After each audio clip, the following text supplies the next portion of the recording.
Hello, Discovery Matters listeners. It's Dodie here. Welcome to the re-release of the episode all about Protein A, the history and the science of a vital protein. But what exactly sets Protein A apart? Is it really the top choice for antibody purification because it comes first in the alphabet? Or is there more to the story? And what about its counterparts, proteins G and L? Let's go back and find out more.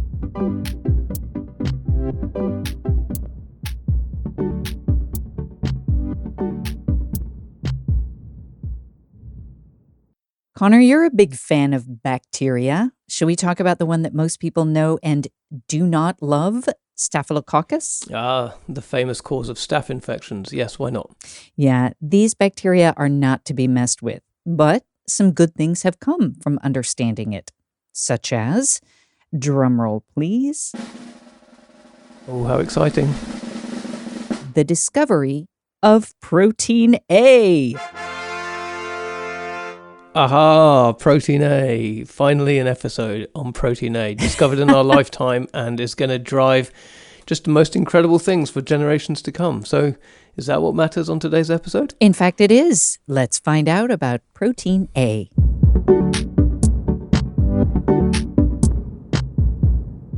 Okay, so what do I need to know about Protein A? Well, we do like a history lesson here on Discovery Matters, so put the jukebox on, slick back your hair as if you had any. Yeah, what hair? And imagine that we are back in 1958. We're at the Institute of General Pathology at the University of Copenhagen, and Professor Claus Jensen is exploring cell walls. Jensen first observed the binding of protein A to serum antibodies. And it's interesting, they speculated the body has natural antibodies against staphylococci. They demonstrated that 100% of healthy subjects had binding to this antigen A.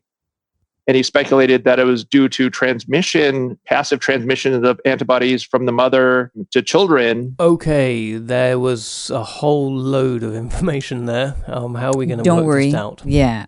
We are going to break this down together. As we would expect. So who are we talking to? Hi, my name is Glenn Bolton. I work at Amgen. I'm located in Cambridge, Massachusetts. I've been in purification development for about 20 years. Okay, so Glenn basically said that Claus Jensen discovers something, but he's not exactly sure about what he's actually discovered. That's right. It's just the kind of story we love to retell here on Discovery Matters. It sounds very, very familiar, doesn't it? And Jensen, it sounds very Scandinavian. Is everything that we do coming back to Scandinavia? Ja, visst. Oh. Scandinavians, in fact, do play a big part in this story, like many others. A few years later, in 1962, another set of Scandinavian researchers, Löfqvist and Sjöqvist, say that 3 times fast, Löfqvist and Sjöqvist. All the quists. Yes, in Bergen, Norway.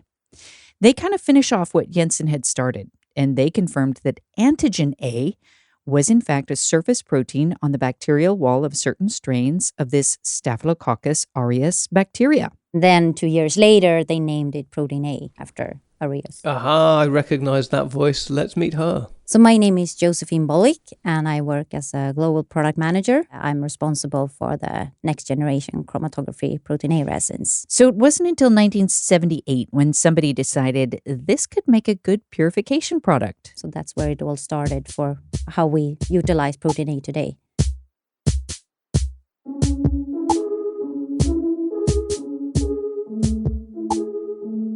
So let's break down everything to do with Protein A. Please, let's do. The Protein A's function for Staph aureus is actually to interrupt your immune systems.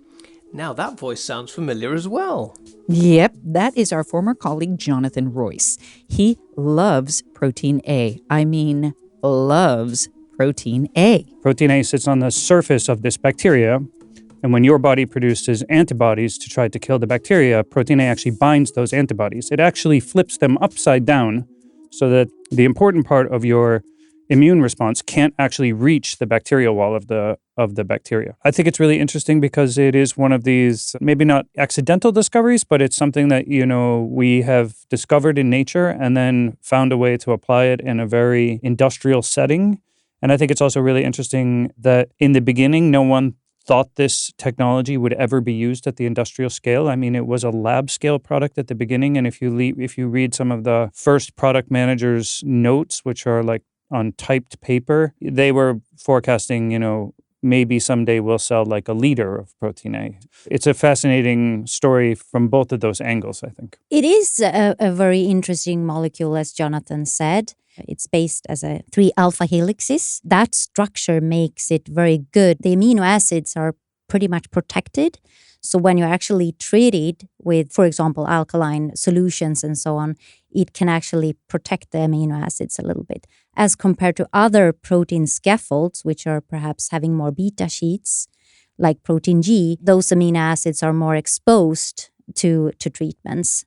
So it is a very interesting molecule can you actually engineer it to bind to other proteins as well? Because it has a very good structure in that sense. It's also quite beautiful. It's quite a striking structure when you see it, these 3 triple helixes and the way that they're intertwined with one another. It's quite unique in the way it looks, and it looks really nice when you see the 3D structure in like a color image. So that's also a reason to love protein A. So it's like the kind of natural antidote in our immune system. Exactly. Okay, so this is a lot of information. Is it then like flipping a pancake and not cooking the other side? It's the casing on a Kinder Egg. I'm looking for a metaphor here. Help me out. If you put all your clothes in the washing machine, like a lot of synthetic material and one piece of wool, and you wanted to grab just that piece of wool, you could put the rough side of a piece of Velcro in as well. And the Velcro would only stick to the wool. It wouldn't stick to any of your training clothes. And that's how protein A works. It only grabs that thing that you want, and it doesn't grab anything else. So that's protein A. It only grabs the thing you want and leaves everything else alone. So let's backtrack a little bit and tell people listening a little bit more about monoclonal antibodies, or MABs, because that's what we call them in our industry. We call them MABs. They're proteins, antibodies made by identical cloned immune cells, which is why monoclonal, right? So identical cloned cells. And they bind to specific proteins on cells that are involved in disease pathways, like cancer and immune diseases and so on. And they've really heralded a complete revolution in treatments for all sorts of diseases, from cancer to rheumatoid arthritis and so on. And many of today's top-selling drugs are actually monoclonal antibodies, or MABs. And protein A, it turns out, is just incredibly important in the manufacturing of these drugs on an industrial scale. Yeah, so this natural specificity to IgGs, immunoglobulins, is very good because you can get rid of all the animal-derived nutrients that is in your cell feed, basically. So it only binds your target, so your drug in this case, which is your monoclonal antibody. So you get rid of everything else. And that has the benefit that the subsequent step, you can actually reduce those. So it has a very good advantage because it's very specific. You get very high purity at the end. So there is this particular constant part that protein A is binding to, and protein A wants to do this.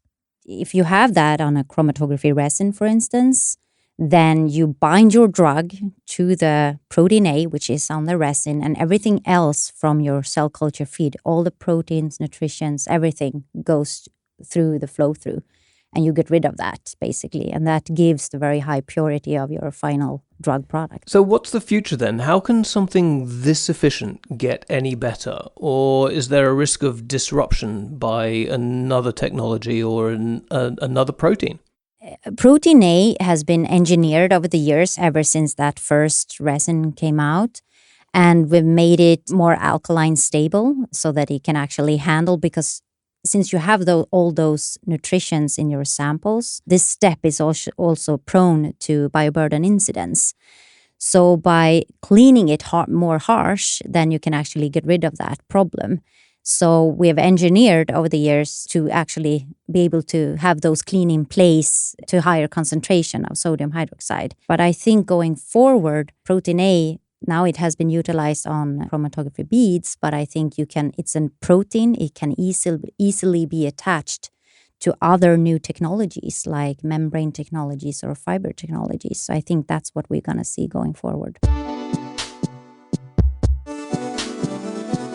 So here's what that means for drug making.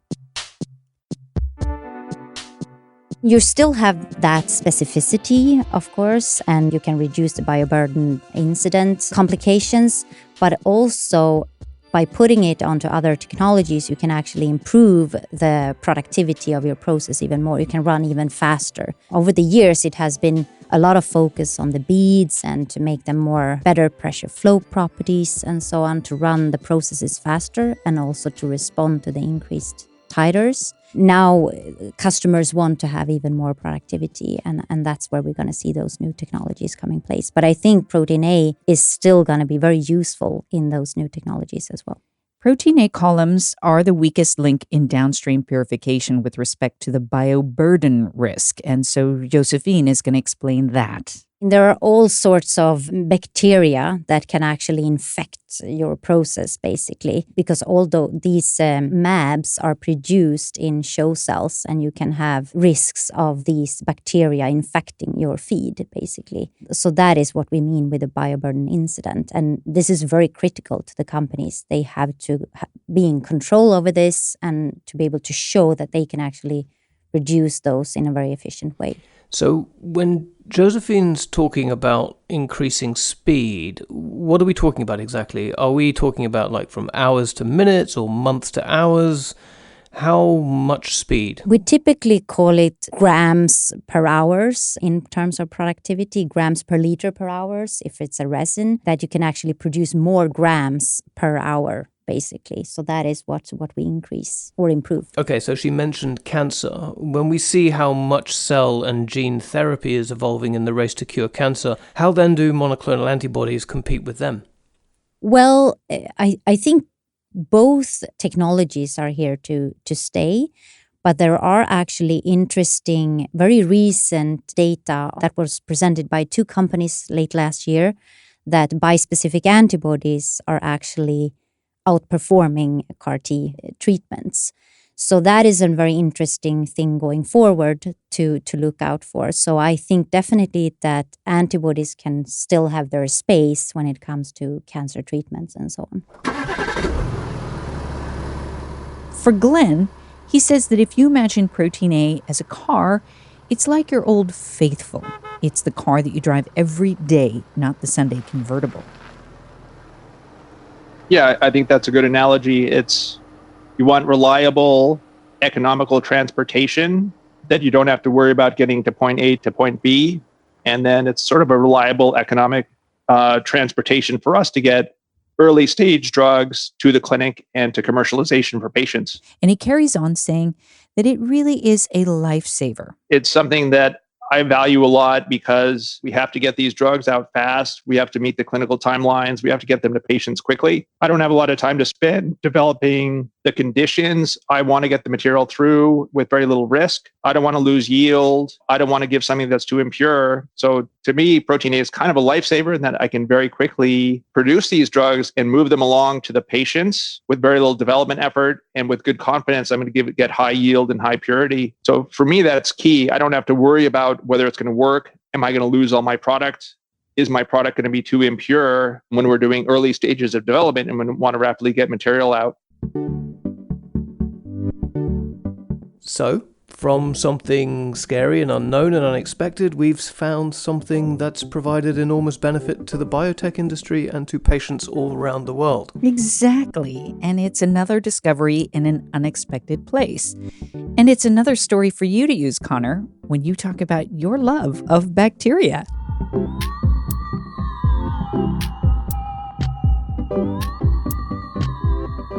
Our producer is Beth Armitt-Brewster, editing, mixing, and supervision by Banda Productions, music from Epidemic Sound. My name is Connor McKechnie.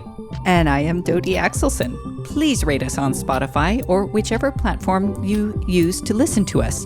And thank you for listening. We'll be back soon with another episode of Discovery Matters.